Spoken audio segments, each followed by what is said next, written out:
नमस्कार साथियों, आप सबसे आज पुनः चर्चा करने में बड़ा आनंद आएगा।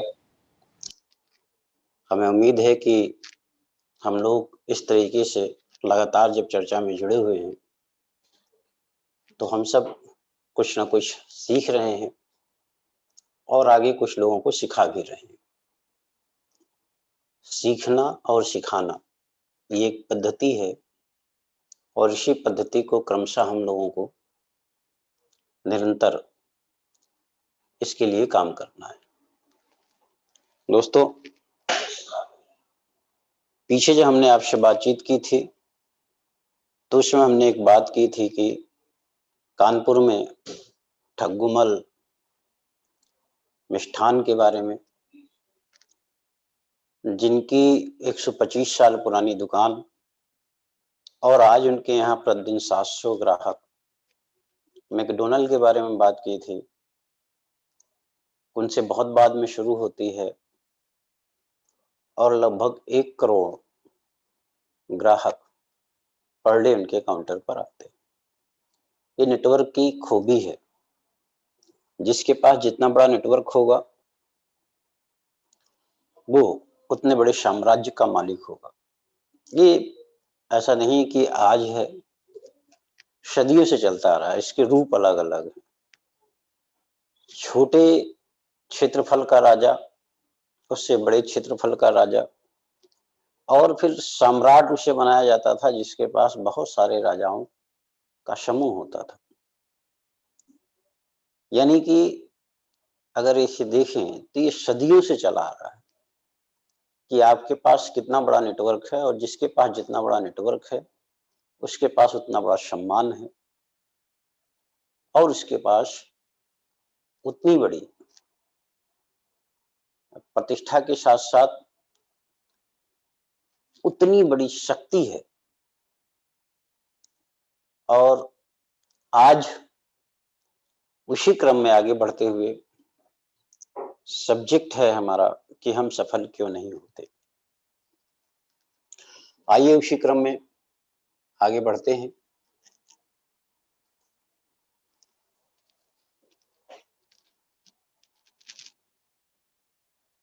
उस क्रम में आगे बढ़ते हुए सबसे पहला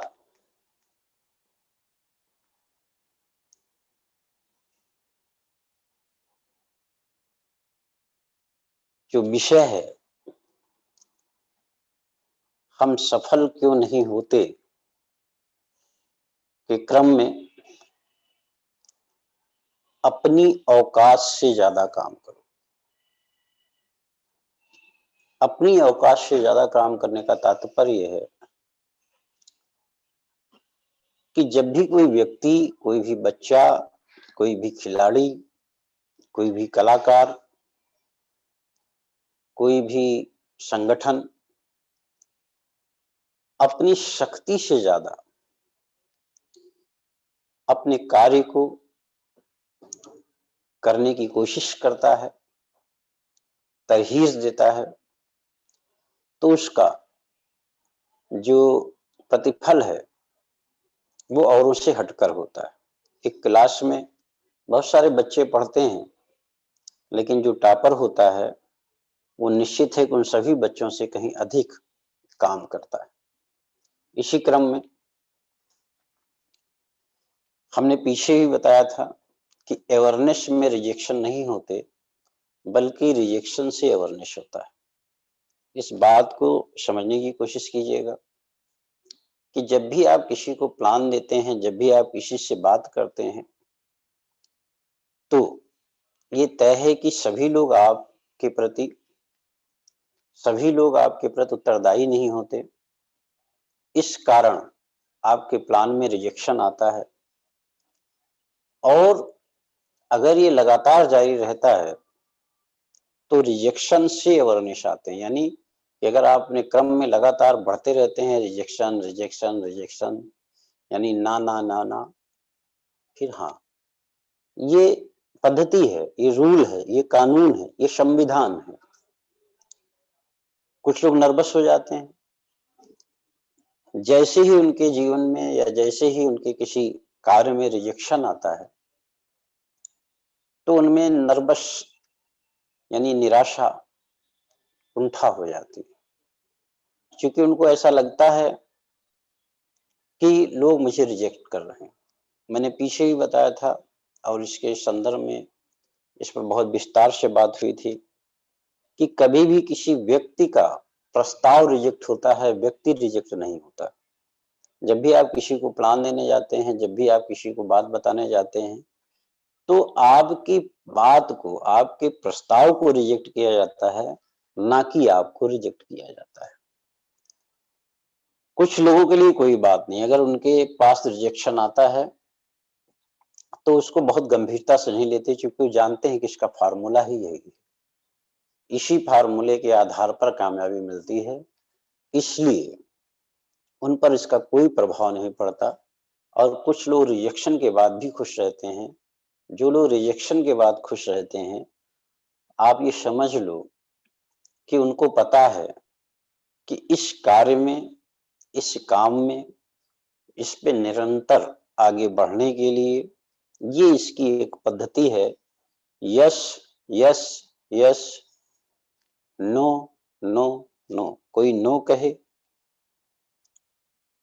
तो क्या सोचना है, और कोई यस कहे तो क्या सोचना है। Yes best, no next. ऐसे लोग जो रिजेक्शन के बाद खुश रहते हैं, उनको पता है कि फार्मूला है नो नेक्स्ट यस बेस्ट, और इसी फार्मूले पे वो आगे बढ़ते रहते हैं, उनका रिजेक्शन पर कोई प्रभाव नहीं पड़ता।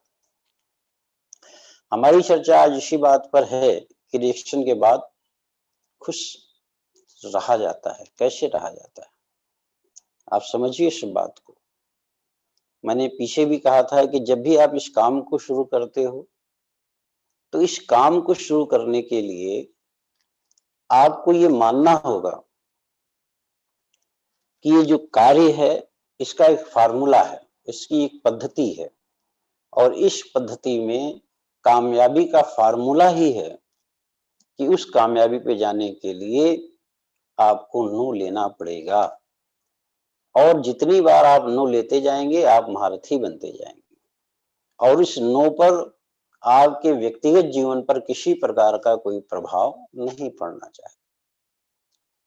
अब हम बात कर रहे हैं कि वायरस और एंटीवायरस क्या है। देखिए, आप सभी आज आधुनिक युग में हैं, आप सभी मोबाइल चलाते हैं, आप सभी लैपटॉप चलाते हैं, आपको जानकारी होगी कि लैपटॉप में वायरस आ जाता है और मोबाइल में वायरस आ जाता है। जब ये वायरस आ जाता है तो ये काम क्या करता है? ये काम ये करता है कि ये लैपटॉप की स्पीड को स्लो कर देता है, मोबाइल की स्पीड को शुरू कर देता है। अब ये स्पीड स्लो हो जाते हैं, और जब ये स्पीड स्लो हो जाते हैं यानी कि सुस्त हो जाते हैं, यानी कि उनकी जो क्षमता है उसके प्रदर्शन में कमी आ जाती है, तो हमें क्या करना पड़ता है, उसमें एंटीवायरस डालना पड़ता है। और जब हम लैपटॉप या मोबाइल में एंटीवायरस डालते हैं तो उस एंटीवायरस का ये परिणाम होता है कि मोबाइल फिर से उसी गति से चलने लगता है और लैपटॉप भी उसी गति से चलने लगता है। इसी प्रकार हमारे दिमाग में भी जब वायरस होता है, हमारे विचारों में जब वायरस आ जाता है, तो वो हमारे ऊपर क्या प्रभाव डालता है, और उस दिमाग में चल रहे विचारों में एंटीवायरस कैसे इंस्टॉल किया जाता है। क्यों? क्योंकि सारा खेल विचारों का है, और इन विचारों से हम जीतते हैं और इन्हीं विचारों से हम हारते हैं। लेकिन यदि हमें ये ज्ञान हो जाए कि हमारे विचारों में कैसे वायरस आता है, तभी तो हम उसमें एंटीवायरस इंस्टॉल कर सकते हैं, और हमें इस वायरस का पता ही नहीं चलता। जब भी हम कोई बड़ा काम करने का प्रयास करेंगे तो रिजेक्शन का सामना करना पड़ेगा, ये तय है, हर किसी के साथ होता है, हर किसी के साथ ये होता ही होता है कि जब भी कोई बड़ा काम करने का प्रयास करेगा उसे रिजेक्शन को सहना पड़ेगा। डायरेक्ट सेलिंग इंडस्ट्री में कामयाब लोगों के गुण क्या है? इस बात को भी समझिए। निस्वार्थ भाव से 1000 मीटिंग बराबर मास्टर ऑफ अवेयरनेस। इस बात को समझने की कोशिश कीजिएगा कि आपका सबसे पहला चरण है, और उसको हमने पीछे वाले मीटिंग में हर 100 मीटिंग से आप क्या पाएंगे ये मैंने आपको बताया कि निस्वार्थ भाव से यदि कोई व्यक्ति 1000 मीटिंग करता है तो वह मास्टर ऑफ अवेयरनेस बनता है। Master of awareness. बात यहां खत्म नहीं होती, यहां पर आप पर एक जवाबदेही भी आती है कि आप 1000 मीटिंग करते हैं निस्वार्थ भाव से, और उसमें मैंने ये भी बताया था कि आपको आपकी कामयाबी की स्पीड पता होनी चाहिए। इसमें हमने ये बताया था कि 3 माह में 1000 मीटिंग किया जा सकता है, 3 साल में 1000 मीटिंग किया जा सकता है, और 300 साल में 1000 मीटिंग किया जा सकता है। ये आपकी कामयाबी की स्पीड है। आप कितनी जल्दी और कितनी अच्छी कामयाबी चाहते हैं ये आप पर निर्भर करता है। और उस निर्भरता के लिए एक आपके पास जवाबदेही और आती है कि आप अपनी टीम को इस बात को कैसे समझाते हैं कि इस पद्धति में आपको शामिल होना पड़ेगा, और शामिल होने के लिए आपको प्रति 100 मीटिंग क्या मिलती है। इसीलिए मैंने कहा है कि आप हर ऑडियो को बहुत ढंग से सुनिए। यूट्यूब पे बाकायदा उसे लोड किया जाता है, और हर 100 मीटिंग से जो आपको मिलता है वो कैसे आपको मास्टर ऑफ अवेयरनेस बनाता है। आपको अपनी कामयाबी के लिए ये तय करना होगा कि आपकी टीम में कितने ऐसे लोग हैं जो 1000 मीटिंग कर रहे हैं निस्वार्थ भाव से, और उनको ये समझाना होगा कि हर 100 मीटिंग के बाद आपको क्या मिलेगा और कैसे आप मास्टर ऑफ अवेयरनेस बनेंगे। ये मास्टर ऑफ अवेयरनेस क्यों बनना जरूरी है, इसका जिक्र हमने पहले किया कि आपके पास जितना बड़ा क्षेत्रफल होगा आपके पास उतना बड़ा राजस्व होगा, यानी उतनी बड़ी इनकम होगी। जितना बड़ा नेटवर्क होगा उतना बड़ा इनकम होगा। मास्टर ऑफ अवेयरनेस नेटवर्क की संरचना करता है, और आप जिस सिस्टम में हैं इसमें जितना बड़ा समूह होगा उतने बड़े आपके अनगिनत फायदे होंगे। और उस समूह को बनाने के लिए सर्वप्रथम आपको अपनी टीम में इस बात की तैयारी करनी होगी कि कैसे हर एक व्यक्ति 100 मीटिंग का क्या क्या लाभ मिलता जाता है, और उस लाभ के बाद कैसे आप सिस्टम ऑफ अवेयरनेस बन जाता है, मास्टर ऑफ अवेयरनेस बन जाता है। ये आपको सिखाना पड़ेगा और स्वयं में सीखना पड़ेगा। सीखते रहिए और अपनी टीम को सिखाते रहिए। आप अगर सीखते रहेंगे, अपनी टीम को सिखाते रहेंगे, तो इन दोनों के फलस्वरूप जो आपको परिणाम मिलेगा वो आपकी कामयाबी हो। इसी क्रम में कई बार हम देखते हैं कि हमारे टीम में बहुत सारे लोग ऐसे आते हैं जो अति उत्साही होते हैं, बहुत टैलेंटेड होते हैं। उनके आने से हमें ऐसा लगता है कि जैसे बहुत बड़ी मतलब आने वाला जो कल है मेरा बहुत अच्छा होने वाला है, जो कि एक ऐसा व्यक्ति, एक ऐसा टैलेंटेड व्यक्ति आया है जो न जाने कितनी बड़ी ऊर्जा के साथ काम करने वाला है, और देखते ही देखते न जाने कितनी बड़ी टीम खड़ा करने वाला है। ऐसा जब हमारे साथ होता है, हमारी टीम में आता है, तो हमें बहुत खुशी होती है। लेकिन जैसे ही उस व्यक्ति का सामना रिजेक्शन से होता है, जैसे ही उस व्यक्ति का सामना रिजेक्शन से होता है, वो अपनी दुनिया में वापस चला जाता है, क्योंकि उसको लगता है कि मेरे बस की बात नहीं है, शायद मैं इसके लिए नहीं बना। यानी वो अति उत्साही व्यक्ति, वो व्यक्ति जिसके लिए आपके मन में एक विचार आया कि अब तो मैं कुछ भी कर सकता हूं, और रिजेक्शन के सामना के बाद उसके प्रभाव ने उसको अपनी दुनिया में वापस जाने के लिए विवश कर दिया। यहां पर हमें क्या करना चाहिए, हमने पहले भी इसके पीछे बताया है आपको कि जब भी कोई व्यक्ति आपके समूह में आता है, उसे बताना चाहिए कि भैया इस काम को करने का तरीका क्या है। आपको किसी को उसे बताना नहीं है, और उससे संदर्भित कौन कौन सी तैयारियां हैं, उससे संदर्भित क्या क्या बातें आपको करनी है, इन सारी बातों की चर्चा पीछे हो चुकी है। और आप इस बात को समझिए कि क्यों आपकी टीम में आने के बाद लोग अपनी दुनिया में वापस जाना चाहते हैं। अगर आपने वो चीजें यानी मर्ज जो है उसका इलाज आपने कर दिया, तो आपके टीम में उत्साही व्यक्ति जो आता है, जो काम करने के साथ बहुत एनर्जिक होता है, कितनी बड़ी आपकी दुनिया में, कितनी बड़ी आपके पूरी टीम में प्रभाव डाल सकता है। और अगर वो गलती मेरे से हो जाती है तो वही व्यक्ति कैसे अपनी दुनिया में वापस चला जाता है। यानी हमें इस बात को समझना होगा, रिजेक्शन का फार्मूला है एक ही रास्ता, बराबर एक ही रास्ता। यानी रिजेक्शन फार्मूला बराबर एक ही रास्ता, इसका एक ही रास्ता है कि आप निरंतर आगे बढ़ते रहें। हमारे साथ कुछ लोगों ने चर्चा किया कि मुझे ऐसा बताइए कि कभी भी किसी भी प्रकार का कोई रिजेक्शन मेरे जीवन में हो ही ना, मैं जैसे जाऊं निरंतर गतिशीलता के साथ सफल होता जाऊं। तो मैंने एक बात कही कि न्यूज़पेपर में बहुत सारे एड्स आते हैं, मतलब विज्ञापन आते हैं।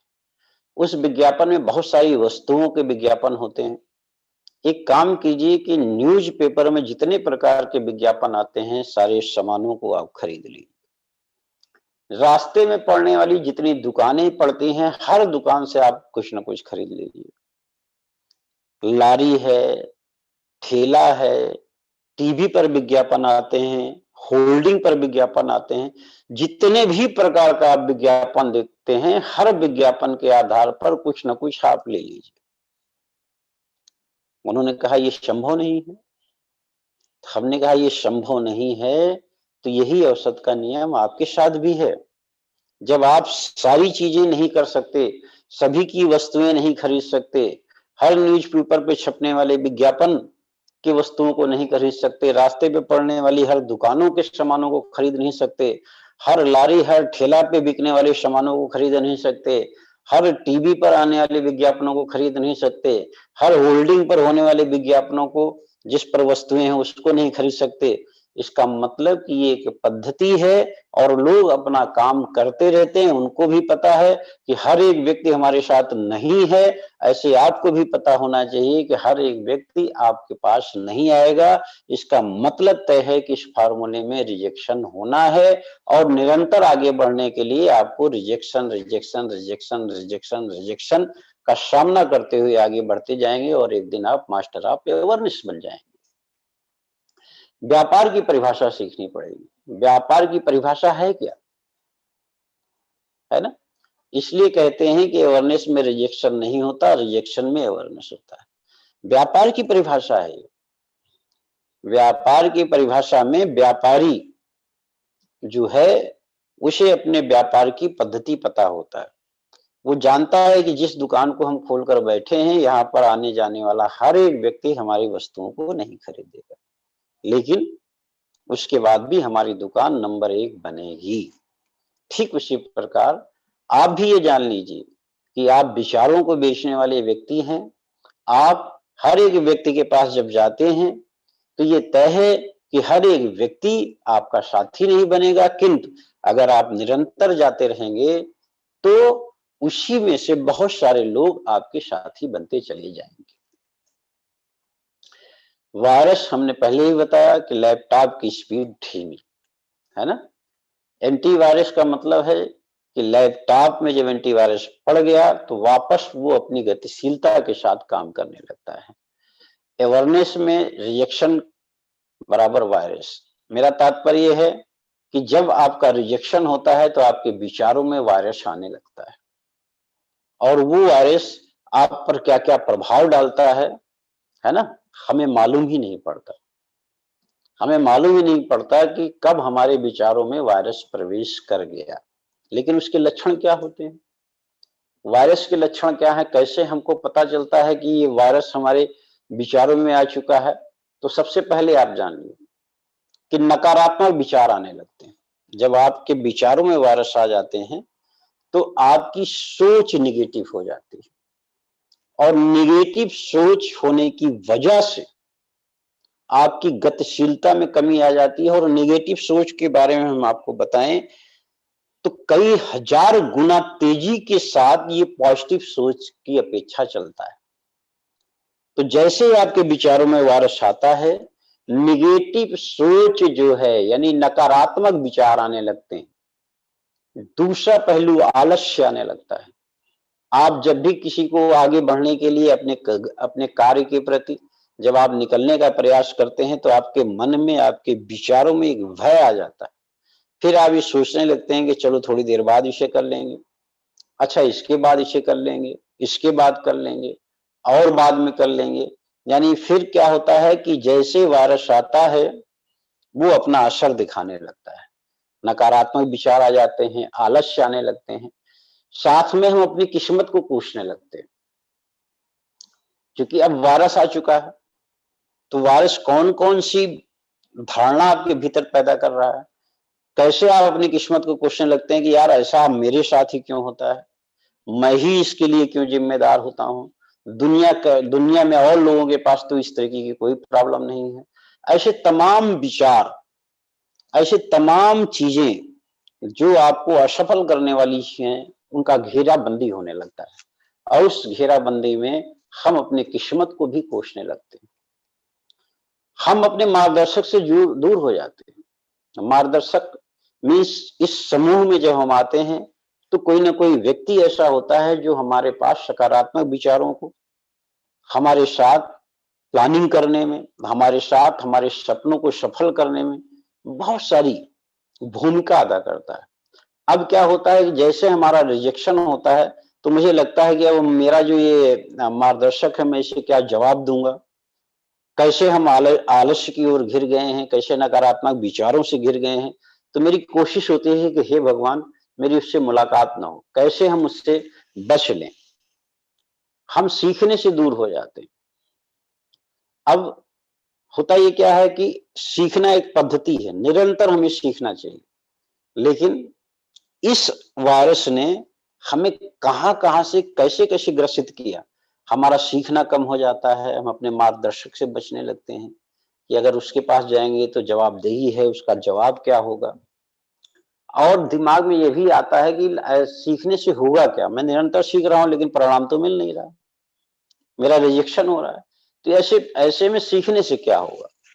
इस तरह के विचारों से हम ग्रसित होने लगते हैं, क्योंकि वायरस अब इंटरनल प्रवेश कर गया है। ऐसे लक्षण का मतलब ये है कि वायरस हमारे दिमाग में प्रवेश कर गया है। जब भी आप नकारात्मक विचारों से घिरते हैं, जब भी आप अपने मार्गदर्शक से बचने लगते हैं, जब भी आपको आलस्य घेरने लगता है, ये सारे लक्षण हैं कि आपके भीतर वायरस प्रवेश कर चुका है। हमें वायरस का इन्फेक्शन हो गया, आप समझ लीजिए कि एंटीबायोटिक दवाओं की आवश्यकता पड़ने वाली है। हम इन्फेक्शन से ग्रसित हो गए हैं। हमारे जीवन में वायरस की एक कहानी है। हमें याद है कि जब मैं इस सिस्टम में था, जब मैं बिजनेस को कर रहा था, तो एक बार हमारे एक अच्छे अधिकारी से मुलाकात हुई। उन्होंने हमारी एक मीटिंग कराई, उसमें 300 से ज्यादा लोग एग्री हो गए कि इस बिजनेस को हम करें। मेरे सामने ही कुछ लोगों ने पैसा अधिकारी के पास जमा कर दिया। अब मुझे नेक्स्ट वीक वहां पर विजिट करनी थी। हमने किट वगैरह का प्रबंधन कराया, हमने एक पिकअप सेंटर से बात की, सब चीज तैयारी हो गई। नेक्स्ट वीक हम पूरा सामान उमान लेके वहां पहुंचते हैं, तो पता चलता है अधिकारी का ट्रांसफर हो चुका है। और जो लोग उस समय उस मीटिंग में थे, वो सारे के सारे पूरे प्रभाव की वजह से मीटिंग में थे।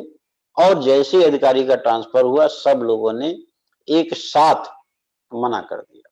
अब ऐसे में हमारे विचारों में भी वही सारी चीजें आने लगी कि हमारी तो किस्मत ही खराब है, हमारे ही साथ ऐसा क्यों होता है, इतना बड़ा बिजनेस मिलने वाला था। ये सब कुछ दिमाग को न जाने की शोर ले जा रहा था।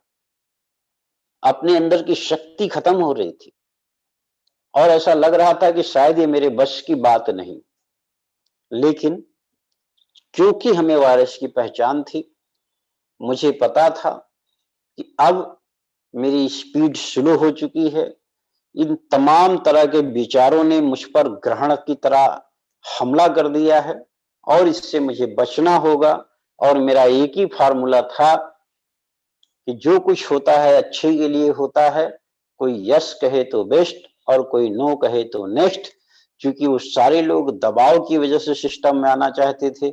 इसका मतलब भीड़ तो हो जाती, लेकिन उस भीड़ से सिस्टम में जो भी काम होना था वो उसी स्थिति पे नहीं हो पाता।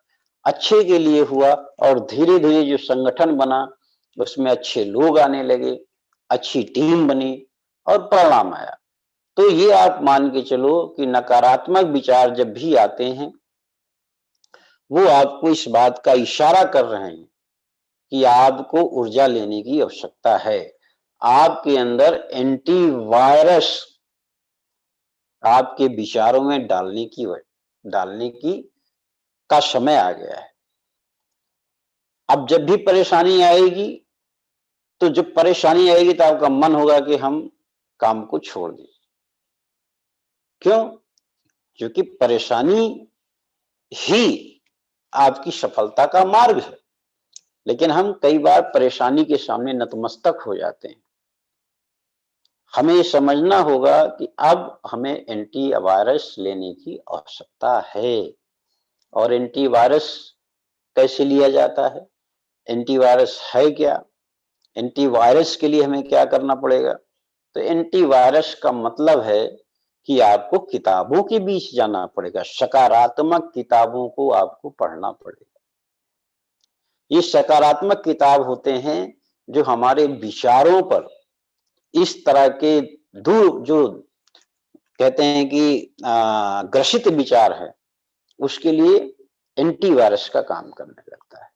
हमें अपने संपर्क में सकारात्मक वीडियो को सुनना चाहिए। जब हमारे इसके संपर्क में आते हैं तो वायरस जो है वो धीरे धीरे मिटने लगता है, क्योंकि वहां पर हमारे विचारों को ताकत मिलती है, हमारे विचारों को बल मिलता है। हमें अपने लीडर के संपर्क में आना चाहिए।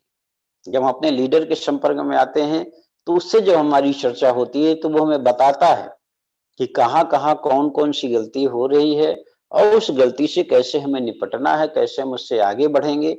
ये हमारे मार्गदर्शक होते हैं। स्पिरिचुअल गुरु के संपर्क में आना चाहिए। ये स्पिरिचुअल गुरु कौन होते हैं?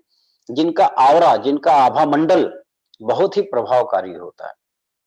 वो भले ही आपसे कुछ बात ना करें, भले ही आपको कोई किसी प्रकार का मोटिवेशन ना दे, लेकिन उनका जो आभा मंडल होता है, उनकी गतिशीलता जो होती है, उनकी काम करने की क्षमता जो होती है, उनके अंदर जो एनर्जी होती है, जब आप उनके संपर्क में आते हैं तो उनका एनर्जी लेवल, उनके काम करने की क्षमता, उनकी भविष्य की योजनाएं, उनके अंदर लगातार एकदम जुनून जब आप देखते हैं तो आपको ये समझ में आता है कि वाह, ये तो बहुत अच्छी बात है और हम कहाँ थे, हमें कहाँ जाना चाहिए। आपकी भावनाओं में परिवर्तन आने लगता है। ट्रेनिंग में जाना चाहिए। ट्रेनिंग वर्कशॉप से भी आपको बहुत कुछ सीखने को मिलेगा। जब भी विचारों में इस तरह के संकेत मिलने लगे, आप एंटीवायरस के लिए अपने को तैयार कर लीजिए। और उस एंटीवायरस में क्या क्या करना है वो सारी चीजें आपके पास है। खुद का मूल्यांकन आपको करना होगा, है ना? खुद के मूल्यांकन से आपको बहुत कुछ मिलता है। आप समझ सकते हैं कि खुद के मूल्यांकन की वजह से आप अपने भीतर अपनी पहचान, अपनी प्रतिभा की पहचान को ढूंढिए, है ना? जब आप उस प्रतिभा की पहचान को ढूंढेंगे तो आपको उसमें से जीतने का तरीका मिलेगा। यानी आपकी वीकनेस क्या है ना? आपकी आपका अवसर क्या है, आपका प्लान क्या है, आपके विचार क्या है। बहुत सारी चीजें इस खुद के मूल्यांकन से आप पर प्रभाव डालती है। अगर वायरस है तो आपका उत्साह खत्म है, यानी आपके भीतर जो उत्साह है उसमें बहुत बड़ी कमी आपको दिखाई पड़ेगी और वो कमी बार बार चीख चीख के इस बात का इशारा करेगी कि आप वायरस से ग्रसित हैं। और इसी वायरस की वजह से अवेयरनेस का खेल खत्म हो जाता है। क्योंकि रिजेक्शन, जैसे ही रिजेक्शन आया, रिजेक्शन आया, रिजेक्शन आया, 1 2 3 चल भैया अपने घर, है ना? तो आपका जो लक्ष्य है वही खत्म हो जाता है। आप ये मानने लगते हो यार दुनिया तो कर सकती है लेकिन मेरे बस की बात नहीं। ये वायरस है और इस वायरस के लिए आपको पता है कि आपको कहां कहां किन किन संपर्कों में जाना है।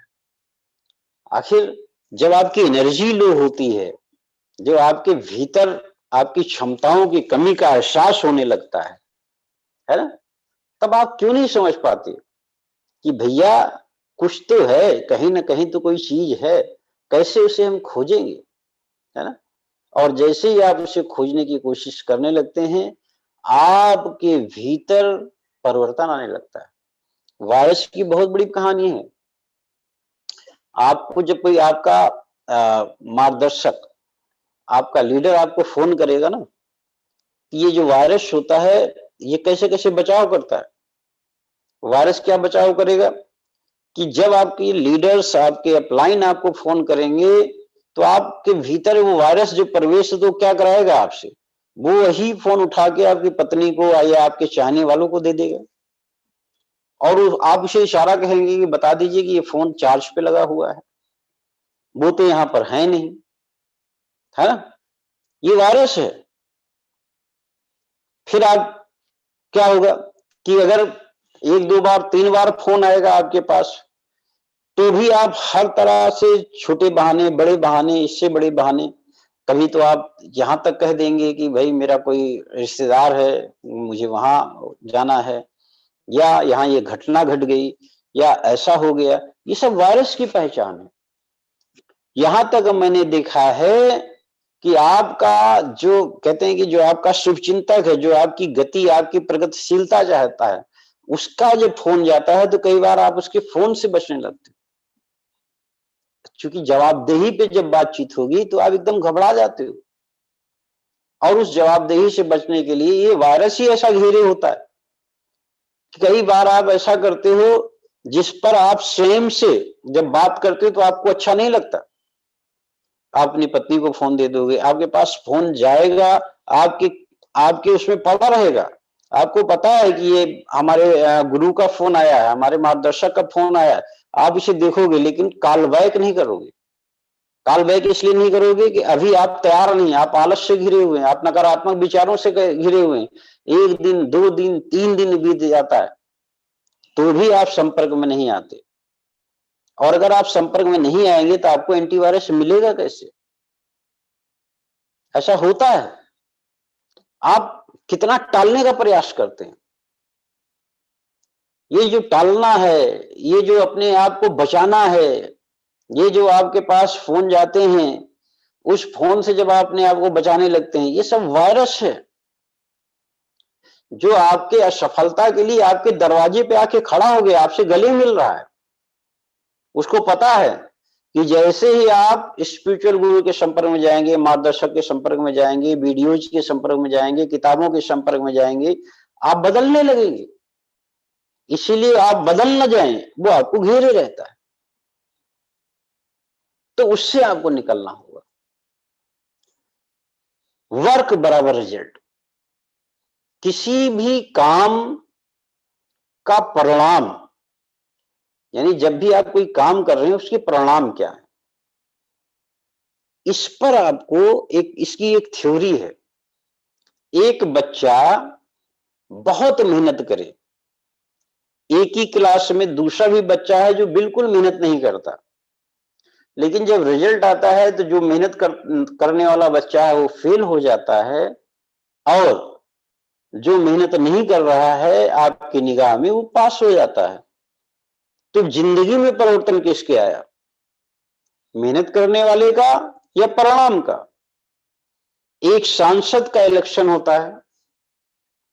अब जब सांसद का इलेक्शन होता है तो दूसरा जो उसका प्रतिद्वंदी होता है वो भी रात दिन मेहनत करता है जैसा जीतने वाला मेहनत करता है, लेकिन एक वोट से जीतने वाले का परिणाम होता है कि वो सांसद बनता है, और एक वोट से हारने वाले का परिणाम ये होता है कि वो 5 साल वेटिंग लिस्ट में चला जाता है। आप दुनिया के किसी भी क्षेत्र में देखो, हमें जब भी कुछ मिलता है वो परिणाम की वजह से मिलता है, हमारी मेहनत की वजह से नहीं मिलता।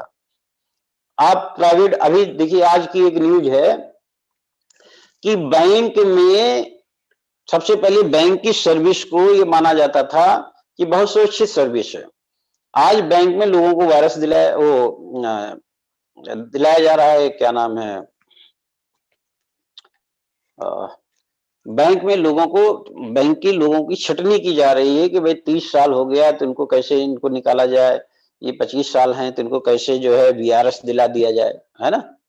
और उसके लिए मानक तय किए जा रहे हैं। मानक क्या तय किए गए हैं कि जिसको जितना अंक मिलेगा उसके काम के आधार पर, काम के आधार पर मिलने वाला अंक ये तय करेगा कि आप बैंक में रहेंगे या नहीं रहेंगे। ऐसे जितने भी बैंक हैं सबके पास जवाबदेही है। अगर आप जवाबदेही में, आप सुबह से आके रात तक काम कीजिए और जवाबदेही में आप फेल हैं तो आपका डिमोशन हो जाएगा। आप बैंक में चले जाइए, आप किसी भी क्षेत्र में चले जाइए, आप डॉक्टर के क्षेत्र में चले जाइए, अगर मरीज को रिजल्ट नहीं दे रहा है तो कितना भी मेहनत कर ले। आप वकालत के क्षेत्र में चले जाइए, अगर वकालत में वो जीत दर्ज नहीं कर रहा है अपने मुवक्किल के प्रति तो कितना भी मेहनत कर ले, रात दिन किताब पढ़े, कोई दूसरा उसके पास नहीं जाता। ऐसे आप किसी भी क्षेत्र में चले जाइए, एक कोचिंग के क्षेत्र में चले जाइए, एक टीचर दिन रात पढ़ाए और सारे बच्चे फेल हो जाएं, वहां कौन अपने बच्चे को भेजेगा।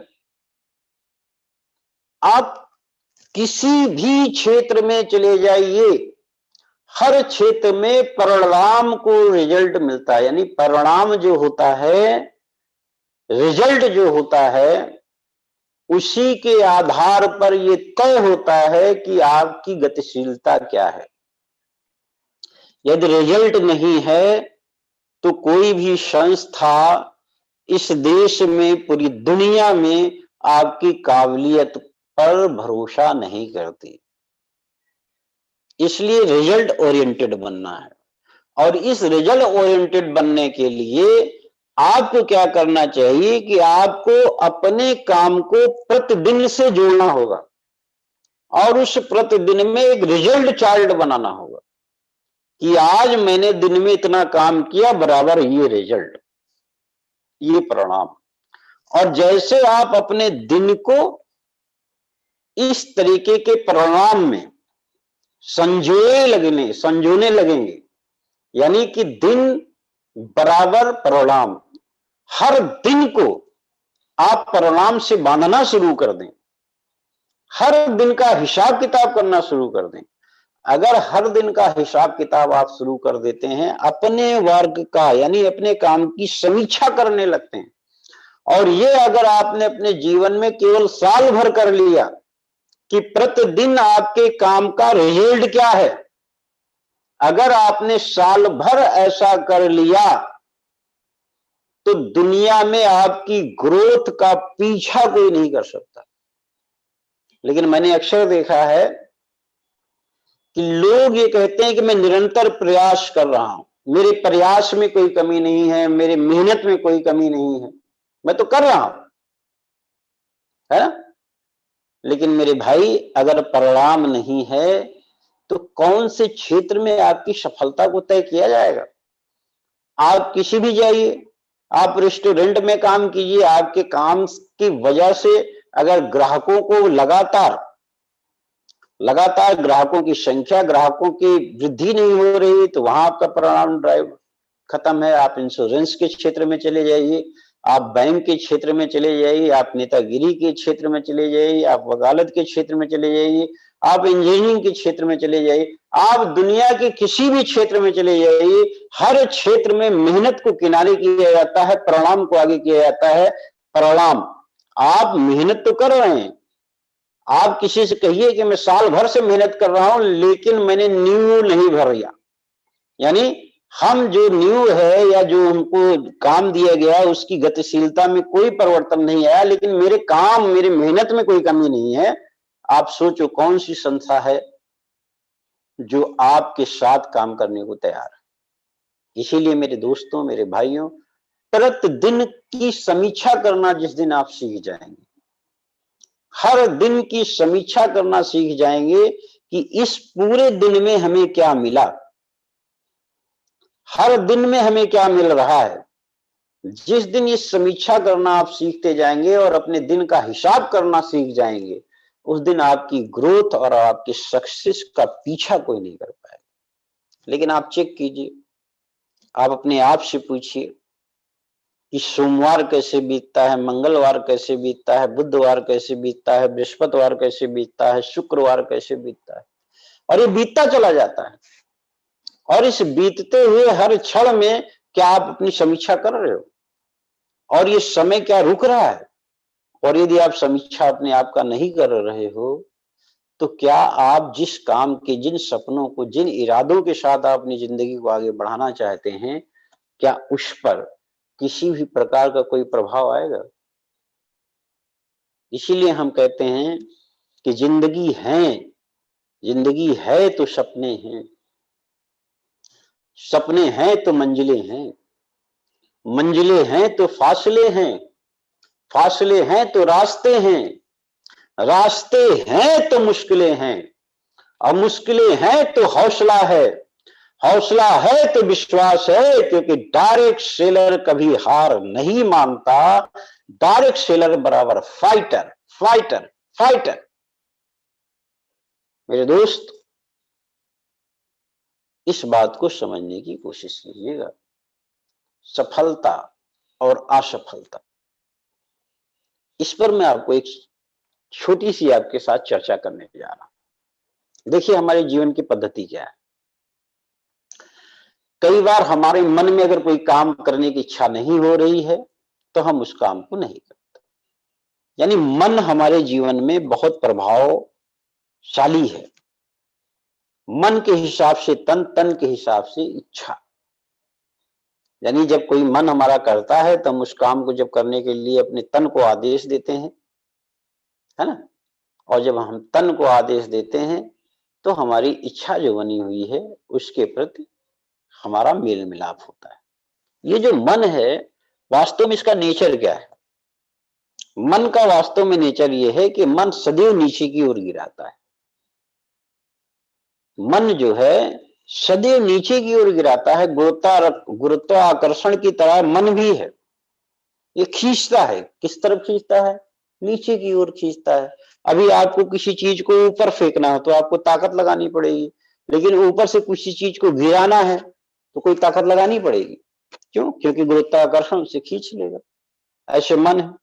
मन को टीवी देखना पसंद है, लेकिन आप मन के विरुद्ध कैसे जाएंगे? मन को किताबें पढ़ना पसंद नहीं, मन को ऐसे तमाम कामों को करने में उसकी इच्छा हमेशा मन बना रहता है, और हमारा तन भी उसी ओर चला जाता है। इसको जीतने के लिए क्या करना पड़ेगा? सबसे पहले अपने इच्छा को, जो आपने सोचा है, आपका आत्मविश्वास जो है, पहले उस पर आना पड़ेगा, स्किल पर। आप अपने आत्मविश्वास को ताकत दीजिए और अपने तन को उसी निर्देश दीजिए कि हमें ये काम करना है। मेरे तन, मेरी शरीर, अब आपको ये काम करना है। और मन को कहना है कि इस काम में अपना लगाओ। क्योंकि मन क्या है? मन सत्संगत में नहीं जाना चाहेगा, क्योंकि वहां उसे अच्छी बातें मिलेगी। तो कहां लगेगा? मन तो हमेशा भटकता रहता है। मन हमेशा उन कामों में उसको मजा आता है जिसकी वजह से आपकी गति, आपकी प्रगति का कोई संबंध है उससे नहीं। मतलब जैसे कंप्यूटर गेम है। अब कंप्यूटर गेम में कितना मन लगता है, लेकिन अच्छी किताबों पढ़ने में, अच्छी वीडियो को सुनने में, अच्छे सत्संगत को करने में, है ना? यहां इच्छा कहां होती है? और यही तो हमारे सफलता का कारण है। हम मन के साथी हैं। हम अपने आत्मविश्वास, अपनी उन शक्तियों को, अपनी उन इच्छाओं को त्यागने के लिए बाध्य हैं। हमें याद है कि बचपन में हम कंप्यूटर में गेम खेलते थे, स्टेज स्टेज स्टेज। अब स्टेज वाला होता था जब हम कंप्यूटर में एक स्टेज पार कर जाए, 2 स्टेज पार कर जाए, 3। यहां पर मैं, अब कोई मुझे उस समय कह दे कि नहीं चलो भाई आपको किताबें पढ़नी, हजारों बहाने थे, क्योंकि मन तो वहां लगा है। तो ऐसे हमारे पूरे जीवन में हमारे सफलता का बाधक है मेरा मन। इसको आपको निर्देश देना पड़ेगा, इसके कहे के अनुसार आपको नहीं चलना होगा। इसको निर्देश देना होगा कि मेरे सपने हैं कि मेरे परिवार में गाड़ी हो, मेरे सपने हैं कि मेरे परिवार में मेरे बच्चों की अच्छी शिक्षा हो, मेरे सपने हैं कि मेरा एक अच्छा मकान हो। हे मेरे मन, मुझसे तेरा कोई रिश्ता नहीं है, मैं आदेश देता हूं कि मुझे इन कामों को करना है और तू मेरे साथ चल। जब आप इसको आदेश देते हैं, यानी कि अगर आप रोज सुबह ये आदेश दें कि मुझे 4 बजे उठना है, मन कभी उठने की इच्छा नहीं रखता। मन तो हमेशा ये कहता है कि ना, मैं तो सूरज भगवान के निकलने के बाद ही उठूंगा। लेकिन जिस समय आपने मन को ये आदेश देते हैं कि नहीं, मुझे 4 बजे उठना है, और निरंतर आप लगातार अपने मन के विरुद्ध 4 बजे 4 बजे 4 बजे 4 बजे 4 बजे 4 बजे उठना शुरू कर देते हैं, एक दिन मन भी लगने लगता है कि उसे 4 बजे उठना ही है। इसी प्रकार आपको अपने मन के विपरीत जाना होगा, है ना। जब आप प्लान देंगे तो प्लान आप उनको देंगे जिनको अच्छा नहीं लगेगा। जब भी आप प्लान देंगे उनको देंगे जिनको अच्छा नहीं लगेगा। आप जब भी किताबें पढ़ेंगे आपको अच्छा नहीं लगेगा। आप जब भी सुबह उठेंगे आपको अच्छा नहीं लगेगा। लेकिन जो आपको अच्छा नहीं लगेगा, जब आप उसे करने लगेंगे तो धीरे धीरे धीरे धीरे दुनिया में आप सबको अच्छे लगने लगेंगे। ये है गुरुत्वाकर्षण से बचिए। मन का स्वभाव है नीचे की ओर गिरना, नीचे की ओर गिराना।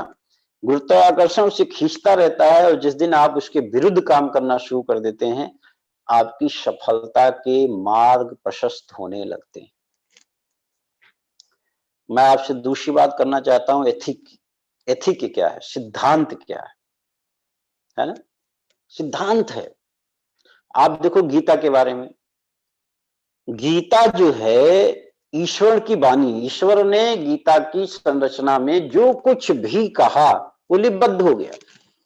वो सारे श्लोक उसमें दर्ज हैं, और वो जो सारे श्लोक उसमें दर्ज हैं, आज हजारों साल से उसमें कोई परिवर्तन नहीं आया। वो श्लोक कहीं कभी नहीं बदले गए। लेकिन अगर वो श्लोक नहीं बदले गए तो भी आज उसके विचारों के समर्थक हैं, बहुतायत है, और निरंतर हैं, निरंतर रहेंगे। जब से दुनिया शुरू हुई और जब तक दुनिया रहेगी, उसका सिद्धांत है। उसने अपने सिद्धांतों पे कोई परिवर्तन नहीं किया, और उसका परिणाम है कि आज हजारों लाखों करोड़ों लोग उसके समर्थक हैं। जो कुछ हजारों साल पहले लिखा गया उसमें कोई परिवर्तन नहीं है, उसके श्लोक में कभी भी कोई बदलाव नहीं हुआ, फिर उसके समर्थक हैं। कुरान में कहा जाता है कि वहां पर भी जो कुछ जितनी भी आयतें लिखी गई सब ईश्वर की वाणी है, ईश्वर की वाणी है। उसकी आयतों में कोई परिवर्तन नहीं हुआ, किंतु उस विचारधारा के भी समर्थक हैं, और बहुत बड़े समर्थक हैं। उस विचार पर निरंतर समर्थकों की संख्या बढ़ी है, कोई परिवर्तन नहीं। ऐसे बाइबल है, आप बाइबल को ले लीजिए। बाइबल का जो सिद्धांत बना, जो कुछ उसमें लिखा गया, कभी कुछ बदला गया? कभी नहीं बदला गया। बस अपने विचारों पे तटस्थ रहे।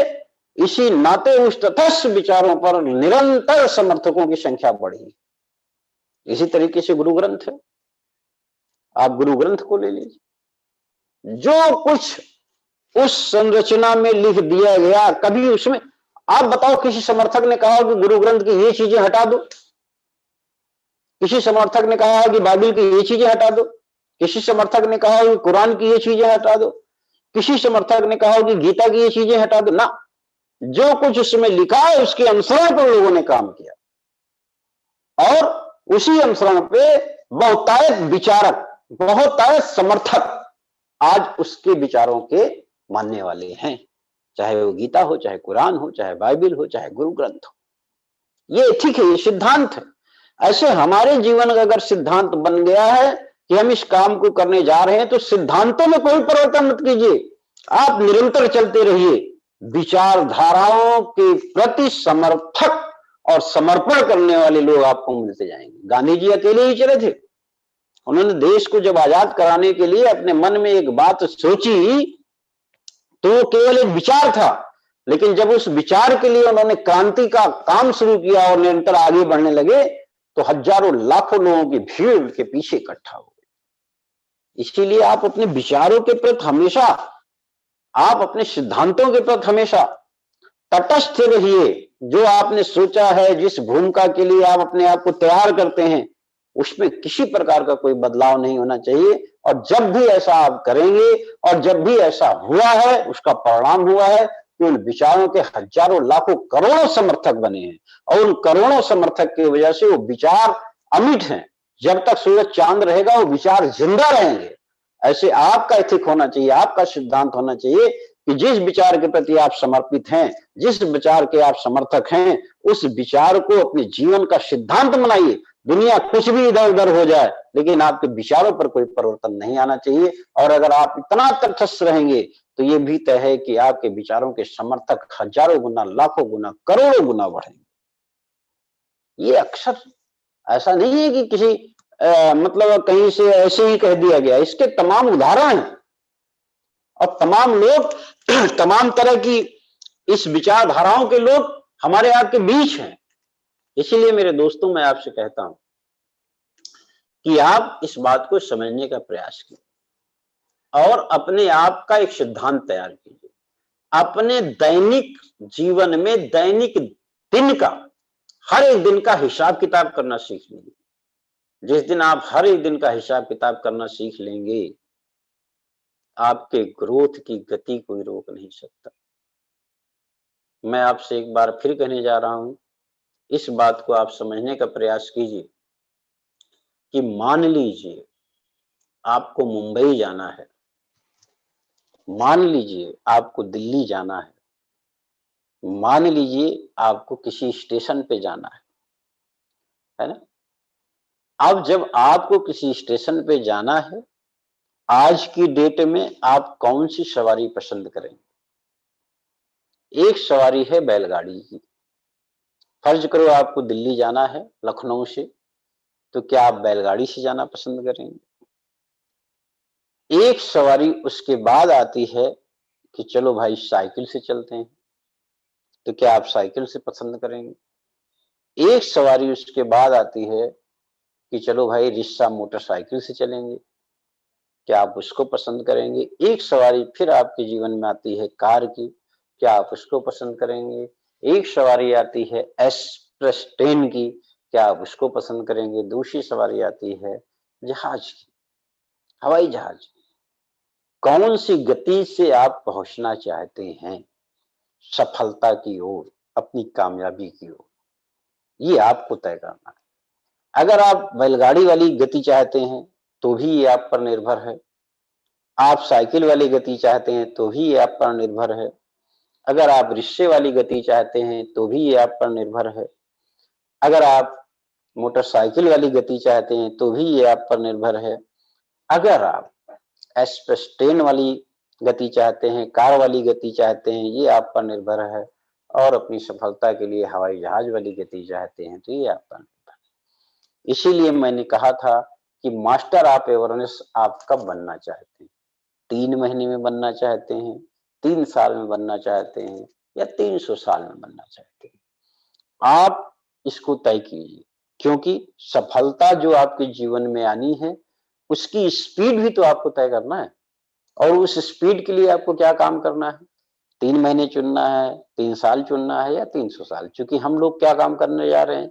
हम लोग एक नेटवर्क बनाने जा रहे हैं, और नेटवर्क में जितना बड़ा समूह होगा, उतना बड़ा आपका दायरा होगा, और उतनी बड़ी आपकी इनकम होगी, उतनी बराबर न जाने कितने प्रकार की व्यवस्थाओं के आप मालिक हों। लेकिन ये तय कौन करेगा? ये तो तय आप ही करेंगे कि आपकी स्पीड क्या होनी चाहिए।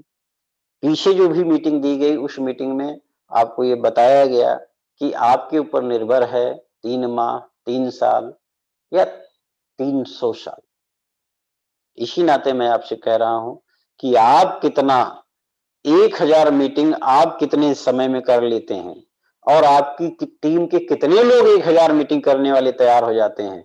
जिस दिन आप इसको समझ लेंगे, जिस दिन आप इसको समझा देंगे, उस दिन आपके ग्रोथ का कोई पीछा करने की कोशिश ही नहीं कर सकता, कर ही नहीं पाएगा। और अपने दैनिक डे का मूल्यांकन कीजिए। मेहनत से कुछ नहीं होता मेरे भैया, परिणाम से होता है। मेहनत होती है, ऐसा नहीं कि बिना मेहनत के कुछ हो जाएगा, लेकिन अगर मेहनत परिणाम में नहीं बदल रही है, अगर मेहनत परिणाम में नहीं बदल रहा है, तो उसका क्या लाभ। मैंने फिर से कहा कि आप किसी भी जगह जाइए, बैंक चले जाइए, है ना, आप दुनिया की किसी भी कोने में चले जाइए, हर जगह परिणाम की पूछ है। इसीलिए पर डे आपका क्या परिणाम आ रहा है, इसको लिपिबद्ध कीजिए, इसका हिसाब किताब कीजिए। आप समझ लिए आप लेखा जोखा कर रहे हैं। आज मैंने पूरा दिन काम किया, मेरा क्या परिणाम आया। नेक्स्ट डे मैंने पूरा दिन काम किया, मेरा क्या परिणाम आया। उसके बाद मैंने काम किया, उसका क्या परिणाम, फिर काम किया, क्या काम बराबर परिणाम, काम बराबर परिणाम, काम बराबर परिणाम, काम बराबर परिणाम, काम बराबर परिणाम। जिस दिन आपके जीवन की पद्धति में शामिल हो जाएगा, आपकी ग्रोथ को दुनिया की कोई ताकत रोक नहीं सकती। मैं आज इस मीटिंग को यहाँ पर समाप्त कर रहा हूँ। आप सबको बहुत बहुत धन्यवाद, आप सबका बहुत बहुत आभार। लेकिन जितनी भी बातें हो रही हैं, इन बातों में आप अपने आप को कैसे तैयार करेंगे, कैसे उसके लिए आप निरंतर इस पॉजिटिव विचारधारा के समर्थन में रहेंगे, कैसे आप इन पॉजिटिव विचारधाराओं के बीच रहेंगे, जिससे आपके बीच, आपके दिमाग में, आपके विचारों में वायरस न प्रवेश कर सके। उसके लिए जितनी भी प्रकार की वीडियो बन रही है, इसे कितनी बार आप देखेंगे, जितनी बार आप देखते जाएंगे, आपकी शब्दावली, आपका प्रेजेंटेशन, आपकी प्रस्तुतिकरण सुधरती जाएगी और आपका परिणाम भी बढ़ता जाएगा। इसलिए दिन बराबर परिणाम, अपने दिन पे ये निर्धारित कर लीजिए कि हर दिन का आपको हिसाब किताब लेना है और देना है। थैंक यू मेरे दोस्तों, आप सबको बहुत बहुत बधाई, आप सबका बहुत बहुत आभार। नेक्स्ट मीटिंग में फिर से हमारी आपकी मुलाकात होगी एक नए सब्जेक्ट के साथ, लेकिन हर एक सब्जेक्ट जुड़ा रहेगा एक दूसरे से। जितनी भी आप हमारी वीडियो देखेंगे, जितनी भी बातें हम आपसे कहेंगे, वो सब क्रमशः क्रमबद्ध तरीके से आगे बढ़ती चली जाएगी और हर एक वीडियो एक दूसरे से जुड़ती चली जाएगी। इससे आपका बहुत बड़ा लाभ होगा। तो धन्यवाद आप सभी को, आप सभी का आभार, आप सभी का शुक्रिया। निरंतर हम लोग एक दूसरे से चर्चा करते रहेंगे। हमें पता है कि हम भी सीखेंगे और आप लोग भी सीखेंगे। हम सब एक दूसरे से सीखते हुए आगे बढ़ेंगे। थैंक यू दोस्तों। जय जय एमबीडी।